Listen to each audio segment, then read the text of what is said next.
اعوذ باللہ من الشیطان الرجیم بسم اللہ الرحمن الرحیم۔ اب یہ جو سورہ مدثر ہے اس میں البتہ اس کی پہلی 3 آیات بڑی اہم ہیں اور اس کو اچھی طرح سمجھ لیجئے۔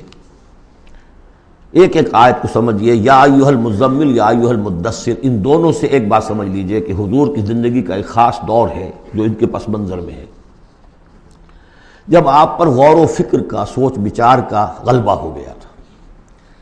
آپ ایک بڑے عملی انسان تھے، میں آپ کو بتا چکا ہوں۔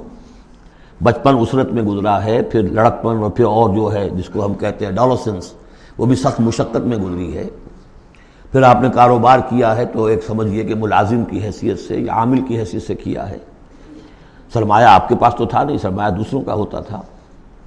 پھر ایسا ہوا ہے کہ اللہ تعالیٰ نے حضرت خدیجہ رضی اللہ تعالیٰ عنہا کا رجحان پیدا کر دیا، شادی ہو گئی، تو کم سے کم یہ کہ دنیاوی اعتبار سے، مالی اعتبار سے آپ اب اطمینان بخش صورت پیدا ہو گئی۔ پھر آپ نے کاروبار کیا، کھل کر کاروبار کیا، لیکن اچانک حضرت عائشہ صدیقہ فرماتی ہیں جب آپ کی عمر شریف 40 برس کے لگ بھگ ہوئی تو آپ کے اندر خلوت گزینی محبوب ہو گئی، حبب الیہ خلا، ملنا جلنا اب طبیعت مائل نہیں ہے۔ پہلے ہم کہہ سکتے ہیں کسی طور سے ایکسٹروورٹ انداز بھی تھا، لیکن اب اس کا وہ بیلنسنگ پارٹ آ رہا ہے انٹروورٹ کا۔ اب غور و فکر اندرونی، میرے نزدیک ایک ہی فرد نوع بشر ہے جو کلیتاً بیلنسڈ ہے انٹروورٹ اور ایکسٹروورٹس کے درمیان، اور وہ محمد الرسول اللہ ہے، ایک ہی۔ بہرحال اس پر جو دور آیا سوچ بچار کا، تو جو آپ غار حرا میں جا کر بیٹھتے تو کیا کرتے تھے؟ الفاظ حدیث میں آئے ہیں حضرت عائشہ سے جو منقول ہے، کانا یتحنس فی، وہاں کچھ عبادت کرتے تھے۔ اب عبادت کیا کرتے تھے؟ تو شارحین حدیث کا اس پر اتفاق ہے کہ کانا تحنسہ تعبدہ فی غار حرا التفکر والاعتبار، غور و فکر، سوچ بچار، یہ کیا ہے، معاشرے کی حالت کیا ہے، اخلاقی زوال کی انتہا ہے، اس پر غور و فکر۔ کہ اسی عرصے میں پھر وحی آئی، اس پر ایک اور، اس غور و فکر پر ایک تشویش، ایک بوجھ، ایک ذمہ داری کا احساس۔ یہ دو چیزیں جب مل گئیں تو اب آپ کی طبیعت میں جب کسی شخص کے اوپر اس طرح سے تفکر کا غلبہ ہو جائے، متفکر ہو جائے وہ، اور وہ پھر کہیں کمبل لیا لیٹ گئے، کہیں اور اسی طریقے سے، تو یہ جو سوچ بچار کا دور تھا اس کی گویا کہ تعبیر کی گئی، یا ایھا المزمل قم، اب کھڑے ہو جاؤ۔ یہ سوچ بچار کا دور اب ختم ہو جانا چاہیے، اب آپ کی عملی زندگی کا آغاز ہے۔ یا ایھا المدثر قم، وہ قیام اللیل، یہ قیام النہار۔ قیام النہار میں جو آپ کے ذمہ رسالت کی ذمہ داری ہے وہ کیا ہے؟ قم فانذر، خبردار کرو۔ اس پر ہم بہت غور کر چکے ہیں کہ نبی کی دعوت کے لیے سب سے اہم اصطلاح یہی ہے، انذار۔ سورہ انعام سے شروع ہو گیا تھا، قل اوحی الی ھذا القرآن لانذرکم بہ ومن بلغ، کہہ دیجئے یہ قرآن مجھ پر وحی کیا گیا ہے تاکہ میں اس کے ذریعے سے تمہیں خبردار کروں۔ تو خبردار کرنا کہ یہ نہ سمجھو کہ بس یہ جیسے حیوانات ہیں، یہاں پیدا ہوئے، چرا چگا، ختم ہو گئے، نسیاں منسیہ ہو گئے۔ تم حیوان نہیں ہو، کچھ اور ہو، تمہارے اندر اللہ نے اپنی روح پھونکی ہے۔ عظیم ترین امانت کائنات کی، جسے نہ پہاڑ اٹھا سکے نہ آسمان اٹھا سکے، وہ امانت ہے جو تم نے اٹھائی ہے، اور اس امانت کی جواب دہی ہے، ذمہ داری ہے، اس کی اکاؤنٹیبلٹی ہے، تمہیں سب کو مرنے کے بعد اٹھا لیا جائے گا۔ واللہ لتموتن کما تنامون ثم لتبعثن کما تستيقظون ثم لتحسبن بما تعملون ثم لتجزون بالاحسان احسانا وبالسوء سوءا وانها لجنة ابدا او نار ابدا۔ یہ ہے انذار۔ نبی کی دعوت کا نقطہ آغاز انذار آخرت، لیکن اس کا ہدف کیا ہے؟ اس کا ہدف جو ہے کوئی خانقاہی نظام بنانا نہیں ہے، اس کا ہدف صرف کوئی تعلیم و تعلم کا نظام قائم کرنا نہیں ہے۔ ہدف کیا ہے؟ ربک فکبر، اپنے رب کو بڑا کرو۔ کیا مطلب ہے؟ رب تو بڑا ہے، کیا بڑا کریں گے؟ اس کی بڑائی مانی نہیں جا رہی، اس کے خلاف بغاوت ہے۔ ظہر الفساد فی البر والبحر، اس کی بڑائی منواؤ، اس کی بڑائی نافذ کرو۔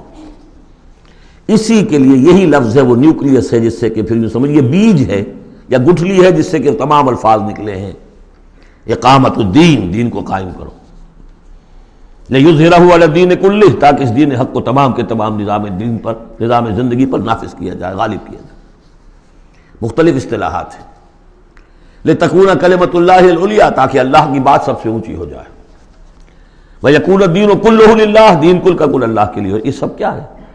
تکبیر رب، وَرَبَّكَ فَكَبِّرْ۔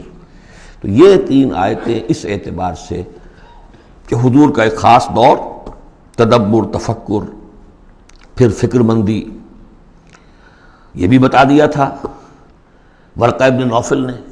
اب دیکھیے انہیں صحابی نہیں سمجھا جاتا، کیوں؟ کہ ان کا انتقال فوراً ہو گیا تھا۔ اس کے بعد جب رسالت کا حکم آیا ہے اس وقت وہ موجود نہیں تھے۔ تصدیق کی ہے انہوں نے، نبوت کی تصدیق کی ہے، ان کا یہ وہی ناموس ہے۔ جب حضرت خدیجہ لے کر گئی حضرت ورقہ کے پاس کہ عمزاد میرے چچا کے بیٹے، ذرا دیکھیے یہ آپ کے بھائی کو کیا ہوا ہے، کیا تجربہ انہیں پیش آیا ہے۔ وہ کہا کیا تم نے دیکھا؟ آپ نے بیان کیا کہ ہاں یہ وہی ناموس ہے جو موسیٰ پر اور عیسیٰ پر نازل ہوا تھا، اور کاش کہ میں اس وقت تک زندہ رہوں جب تمہاری قوم تمہیں اس شہر سے نکال دے گی۔ تو اتنے پریشان ہوئے حضور، حیران ہوئے، اب مخرجیہم، کیا وہ مجھے یہاں سے نکال دیں گے؟ توقع ہی نہیں، وہ تو مجھ سے بڑی محبت کرتے ہیں، میرے قدموں تلے اپنی نگاہیں بچھاتے ہیں، ہر جگہ مجھے خوش آمدید کہا جاتا ہے، کیسے ممکن مجھے نکال دیں گے؟ کہا کہ نہیں، یہ پیغام جس کے ذمے بھی آیا ہے اس پیغام کا پہنچانا، اس کی قوم اس کی دشمن ہو جاتی ہے۔ تو اب یہ تشویش ہے نا حضور کو۔ یہ دور ہے در حقیقت یا ایھا المزمل قم، یا ایھا المدثر قم۔ اب یہ جوڑے ہونے کا کانسیپٹ بھی سامنے ہو گیا، وہ قم اللیل ہے اور یہ قم فی النہار ہے۔ یہاں دعوت اور رسالت کا معاملہ ہے، کیونکہ ان آیات کے نزول سے قبل ابھی آپ کو اپنی دعوت کی تبلیغ کا حکم ملا ہی نہیں تھا۔ تو چونکہ ورقہ ابن نوفل کا انتقال ہو گیا، ان کا شمار جو ہے صحابہ میں نہیں ہوتا۔ اب اس کے بعد مزید جو آیات ہیں، وَثِيَابَكَ فَطَهِّرْ، اپنے کپڑوں کو پاک کر رکھنے کا اہتمام کیجیے۔ اب ان کی بہت صوفیانہ طرز پہ بھی تعبیر کی گئی ہے۔ ثیاب سے مطلب جو ہے وہ کپڑے نہیں ہے صرف، بلکہ دل بھی ہے۔ وَالرُّجْزَ فَاجُر، ہر قسم کی گندگی سے، گندگی ظاہری ہو اور یا باطنی ہو۔ باطنی گندگی ہے کہ اللہ کے سوا کسی اور سے لو لگی ہوئی ہو، اس شرک کو اندر سے کاٹیے، اور کوئی نجاست ہے تو اس کو باہر سے صاف کیجیے۔ وَلَا تَمْنُنْ تَسْتَكْثِرْ، اور دیکھیے ایسا نہ کیجیے کہ کسی پر احسان دھرے کہ آپ کو جواب میں اس سے بھلا خیر کوئی ملے۔ آدمی کرتا ہے میں دے رہا ہوں یہ ملے گا واپس، یہ بھی کبھی دے گا، آپ اس کو زیادہ چاہنے کی توقع بھی نہ دیجیے۔ یہ تو عام ترجمہ کیا گیا ہے، لیکن مجھے پسند ہے جو مولانا اصلاحی صاحب نے ترجمہ کیا ہے، وَلَا تَمْنَنْ، منن کے معنی توڑنے کے بھی ہوتے ہیں، کاٹ دینا۔ وَلَا تَمْنُنْ، دیکھو اپنی اس جد و جہد کو، اپنی اس جو بھی آپ کے ذمے فرض منصبی عائد کیا گیا ہے اس کے ضمن میں اپنی کوشش کو منقطع نہ کر دینا، جو بھی حالات ہوں جاری رکھنا۔ تستکثر، بہت بڑے نتیجے نکلیں گے انشاءاللہ، کثرت کے ساتھ آپ کو وقت تو لگے گا، لیکن یہ کہ پھر آپ کا جو ہے بول بالا ہوگا۔ وَلِرَبِّكَ فَاصْبِرْ، اور اپنے رب کے لیے صبر کیجیے۔ اور یہ میں عرض کر چکا ہوں، صبر کے ساتھ لام آ جائے تو انتظار کیجیے، اپنے رب کے حکم کا انتظار کیا کیجیے، جو بھی حکم آئے اس پر عمل کیجیے۔ یہ 7 آیات ہیں۔ تو یوں سمجھیے کہ اس سورت کا ایک خاص جو ہے مناسبت قائم ہوتی ہے سورہ علق سے۔